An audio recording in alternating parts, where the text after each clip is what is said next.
Like, I really tried to take care of everything, and I thought that this was gonna be funny, that we were gonna enjoy it, we were gonna be, at this moment, happily eating our food. She's gonna give herself a headache. Jasmine cries hysterically after she and Gino get into an argument hours after he lands in Panama. Just because I asked you to peel a few potatoes, like, what is wrong with that? And while it's over something seemingly ridiculous, I'm not gonna cook without the proper equipment. there are clearly other frustrations boiling underneath for these two, which we'll get into. Plus, I want to chat about a cast member who stepped completely out of line, in my opinion, this episode. Totally rubbed me the wrong way. But on a positive note, I have an ET exclusive for you, a sneak peek of my interview with Tyray. Yes, his sweet self. We get into the nitty gritty. Did you talk to Carmella about it? Like, about potentially joining the show? She really wanted to do it. She was really interested. Like, she was like the one who was pushing it. It's gonna be a pretty shocking ending. So hope you guys enjoy it. Whew. Let's talk about it. Hey 90 Day Fans fam, it's Melicia. Thank you for all the nice comments on my hair. You know, sometimes you have to switch it up. But yeah, I always appreciate the love you show. Trust me, y'all are my friends in my head too.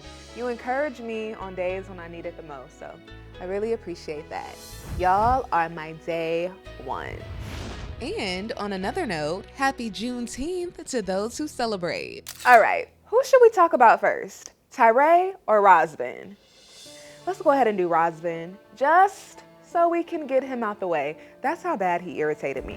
I have the interview. For what? A tourist visa for America. This episode, he was pressing Amanda about coming to the US. He tells her that his interview for his tourist visa is coming up, something she didn't even know he scheduled. We always talk about me coming there and to get my papers and be together. So if everything is good, I can come there right after you leave. No, What? that's not realistic. I need to consider talking with Junior and Lena, like letting them know, like, oh, how would you feel if Razvan will come here to visit? I have to think of my kids. Okay. And I think it's just way too soon. Yeah, then after 1 month. You don't have the right to decide, sir. At this point, I feel like he should have let it go. Not to get deep, but to get deep. As an adult who has and continues to work on healing my childhood trauma, it legit makes me angry that he's putting how he feels, or let's get real, possibly his modeling and acting career ahead of the emotions of these babies. His and Amanda's actions have the power to shape those kids forever.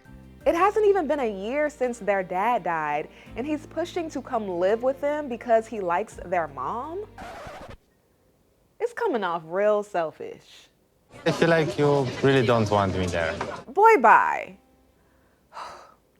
Let me calm down. When Razvan says that he wants to come to America, it seems insane to me.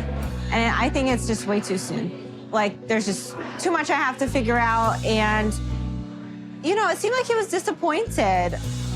But I'm trying my best to make him understand that it's about my kids and their feelings.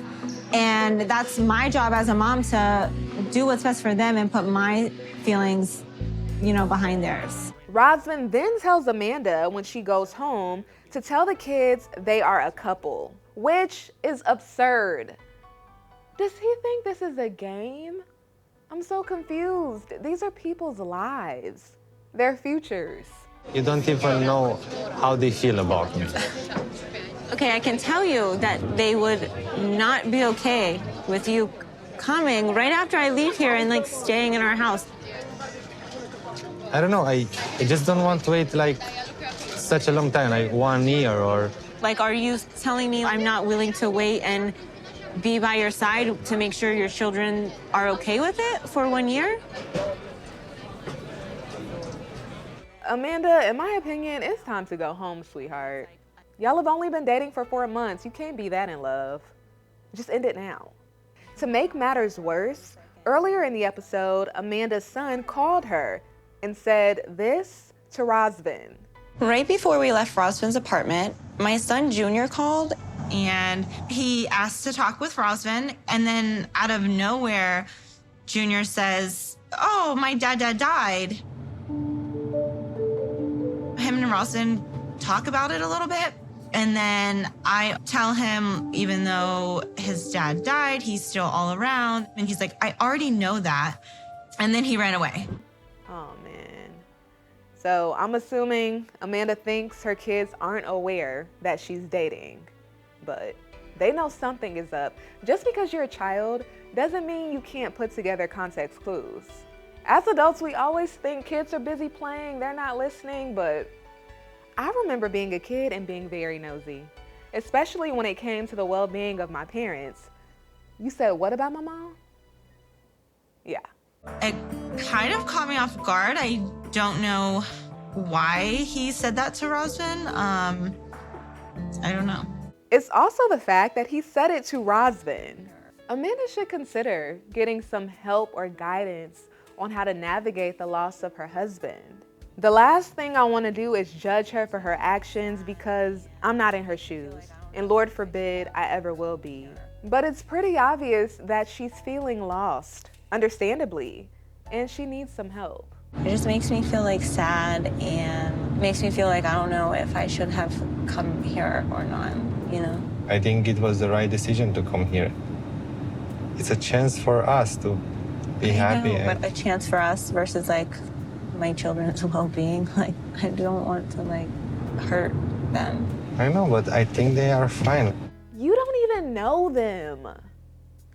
Do you see why I was so irritated by this? Aside from Razvan, my heart goes out to Amanda. She's just trying to find happiness again. But the only way out is through. Let's send her some love. Not in an oh, poor her way, but in an empowering way. She's a strong woman who, with the right guidance, has the power to emerge from this darkness she's experiencing better than ever. So that's my hope for her and the kids. A bright future. Now, for Razvan, I'm just playing. He just rubbed me the wrong way this episode. A TV show has not gotten me this heated in a minute. I just don't play about kids. All right, let's get into Tyray. At the top of the episode, Tyray and his sister read the message Carmella the catfish sent to the producers. I did start liking him, but I can't be with him. I feel so bad, but I really needed money. I'm sorry. I do love him, but I can't be with him. And the message leaves Tyray even more confused. And he continues to cling on to hope because catfish Carmella says she loves him. This is one manipulative catfish. Just a scammer, scamming people. That's the end of it. Maybe. I just need a little bit of time. When I spoke to Tyray, I asked him if Carmella agreed to be on 90 Day Fiancé with him. She really wanted to do it. She was really interested. Like, she was like the one who was pushing it because I didn't want to do it because I'm really a private person. So like, but once I got like her saying, you know, do it. I was like, okay. But then like my family doesn't even know about you. So it was kind of like, it was weird. How do you feel about that now, knowing how everything is playing out? Now I feel like it was just like a, I'm going to embarrass him situation, you know, kind of like a mind game almost. Wow, that's so messed up. To check out my full interview with Tyray, where we talk about viewers' comments, therapy, what's in store for the rest of his journey, it's going to be a pretty shocking ending, and much more, make sure you subscribe to Entertainment Tonight's YouTube channel so you don't miss the interview. All right, let's get into Jasmine and Gino. I really wanted to cook a goddamn vegan food for you. Don't raise your voice. It's so frustrating because you don't listen when I speak. I'm just trying to cook for you, Gino. You already know, when Jasmine turns on that voice, I'm just trying to cook for you, Gino. a breakdown, It's always the same. You always make me look crazy. an explosion, And you're comparing me to her all the time. something intense is around the corner. Just because I asked you to peel a few potatoes. Like, what is wrong with that? This week, Gino and Jasmine get into an argument the day he lands in Panama. Third episode this season? Yep. It's about that time. I don't even happen to watch. It all starts when Jasmine attempts to cook Gino a vegan dinner, but he refuses to cut the vegetables without The proper equipment. and she becomes extremely upset. Like, I really tried to take care of everything, and I thought that this was gonna be funny, that we were gonna enjoy it, we were gonna be at this moment happily eating our food. I just wanna make him happy, but I can't.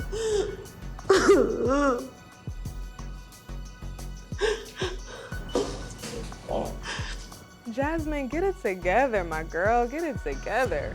Why are you crying like that? That's what I was thinking. She has the pitiful cry going on. Why are you crying like that? Because you're mad at me. I'm not mad at you. I didn't say I was mad at you. I mean, like, I just like to have the proper equipment, you know? Okay, let's rewind because there is no way Jasmine is this upset over Gino not cutting a potato and a carrot with a knife. I'm thinking she might be feeling a little rejected by him.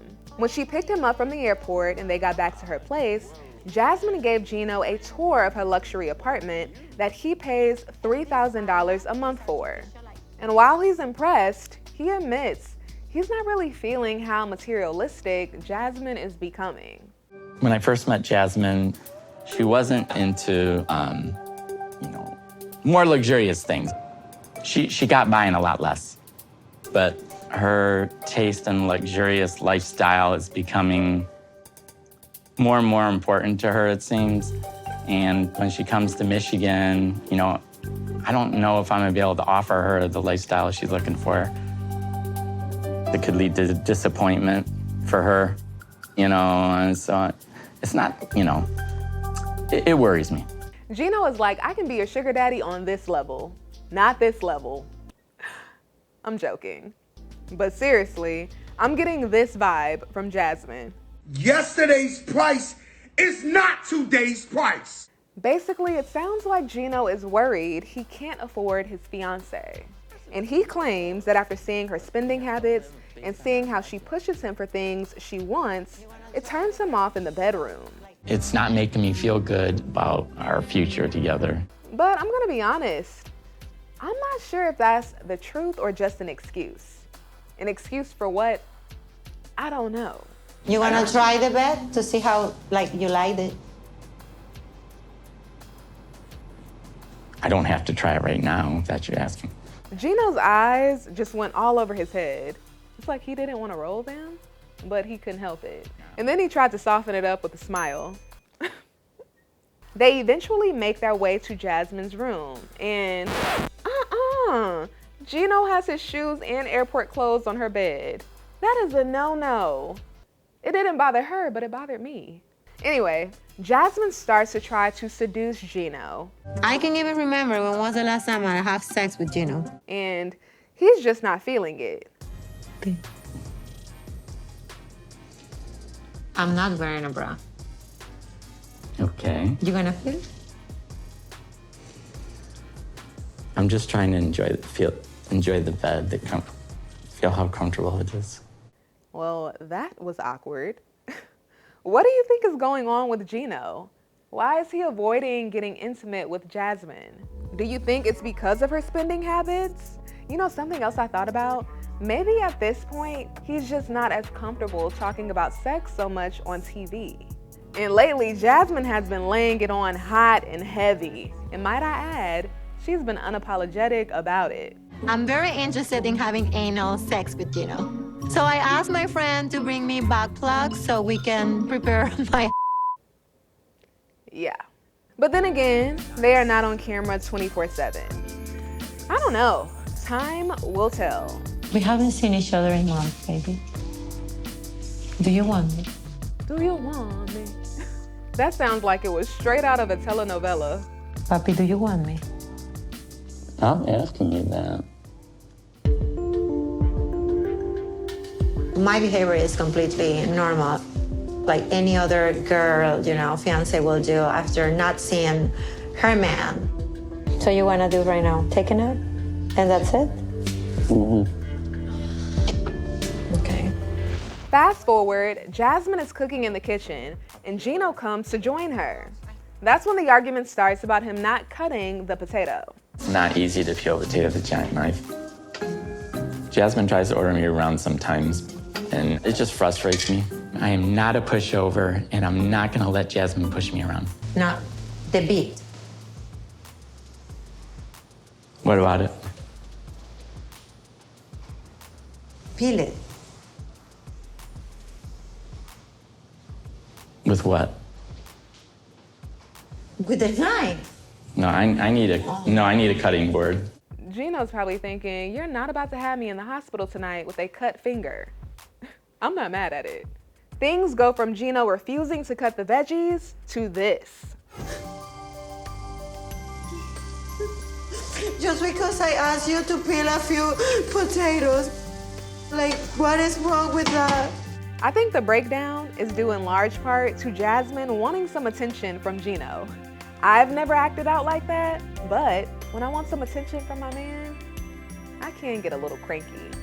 Jasmine's just not taking into consideration how her words and actions might cause Gino to want to distance himself from her. And next week, things get even more intense when Gino brings up a prenup. I wanted to talk to you about signing a prenup. It hurt because after 2 years, he believes I'm gonna take like everything from him. If there is a prenup, I'm not gonna marry you. Just forget it. You. Oof. All right, 90 Day Fans fam. Make sure you stick with ET because we are covering it all. I will see you next time.